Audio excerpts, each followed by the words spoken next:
Another Saturday night spent in front of the TV, remote in hand, flipping through channels in search of an action-adventure flick I hadn't watched more than twice. This was the state of my once vibrant life, a monotonous grind. Maybe that was the real issue. I'd become dreadfully boring. Sure, there were other factors too. Let's face it. I'm no Adonis, far from wealthy, and my quiet, laid-back demeanor likely didn't scream thrill-seeker. It wasn't hard to believe she'd found me dull, but it hadn't always been that way. In the early days, we had a blast hanging out with a lively crew of party-loving friends. We both enjoyed our fair share of booze and pot but never ventured into anything stronger. My buddies often flirted with her, and she reveled in the attention. As far as I know, things never crossed the line. Life was simple back then, and we were great at letting loose. As time went on, other wives occasionally showed signs of envy. Julie had a killer figure, an enviable rack, a slim waist, and a stunning backside. Even after 2 kids, she managed to keep heads turning. She still flirted and charmed men, which may have rubbed some of the wives the wrong way, but even they couldn't help liking her. Everyone did. But as our kids grew older, life became more hectic, and routines took over. I'll admit, I could have organized more date nights or put in a little extra effort, but between work and exhaustion, it just didn't happen. I was pulling in decent money, keeping us comfortably middle class, while Julie threw herself into being a hands-on mom, actively involved in the kids' school activities. Meanwhile, I was clocking 50 to 60 hours a week. Despite the hustle, I was proud of my family. Julie took great care of the household, cooked like a pro, and was always up for intimacy. The kids were thriving, and for the most part, things felt stable. Still, most of the responsibility for parenting fell squarely on Julie's shoulders. I attended as many key events as I could, but she carried the load. They say life happens while you're busy making other plans, and for me, it felt like it happened all at once.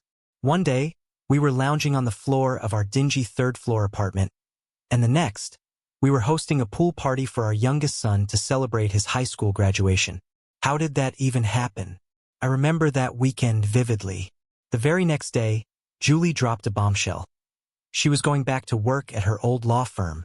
After 16 years as a stay-at-home mom, she was re-entering the workforce at age 40, taking a position as an assistant to her former mentor. What? When did this happen? We didn't even talk about you going back to work. What about the kids? I stammered. Julie was calm but resolute. The kids? Really, Michael?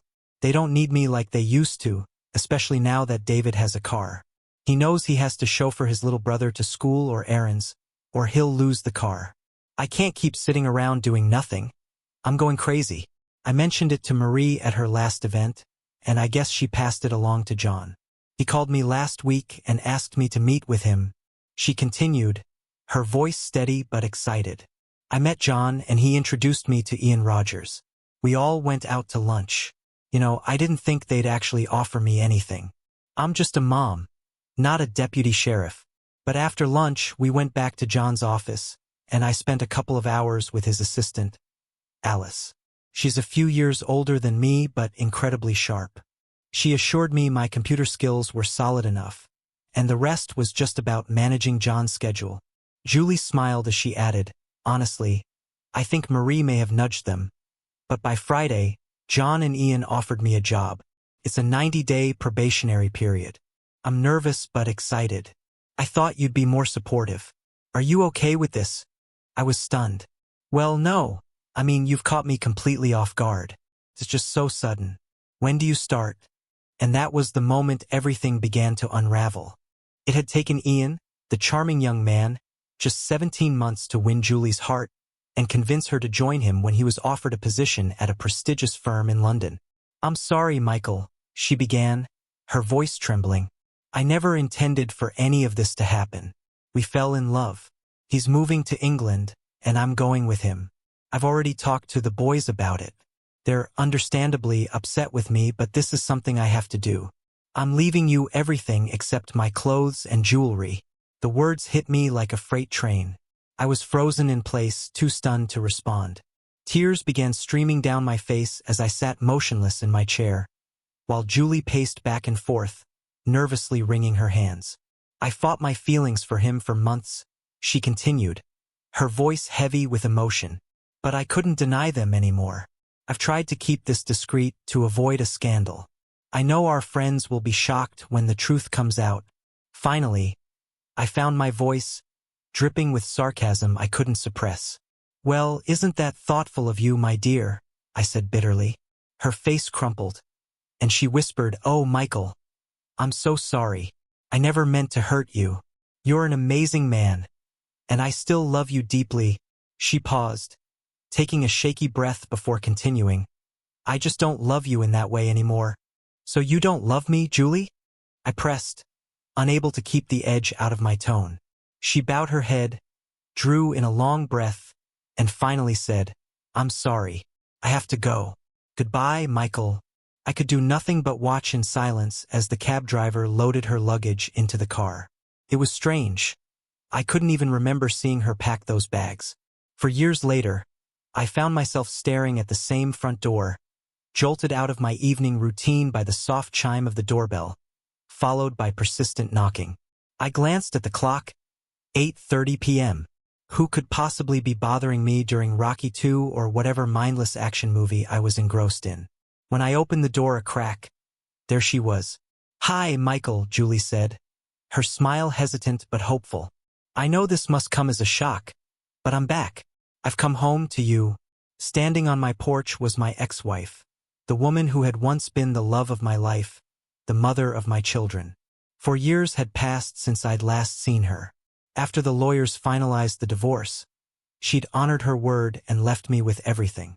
But that everything had quickly been consumed by my son's university tuition. Julie had changed. Her long blonde hair had been cropped short, with a dusting of gray showing at the roots. There were faint wrinkles around her eyes, and she looked thinner, but she was still beautiful. Her dark blue skirt and matching heels, paired with a white blouse slightly unbuttoned to reveal her still impressive cleavage, gave her a polished appearance. Behind her on the walkway sat a collection of bags, and she clutched another on her shoulder. She smiled brightly at me, but I barely registered her words as she said, "Do I know you?" Her expression faltered. "Michael, don't be ridiculous," she replied, confused. "You look familiar," I said flatly. "But do I know you?" Her face fell, and she stammered, "Of course you know me. It's Julie. I've come back. Please, Michael, let me in." I shook my head. "I'm sorry, ma'am, but this is not your home, and I don't know you." Her mouth dropped open, and she stood in silence for a moment before nodding slowly.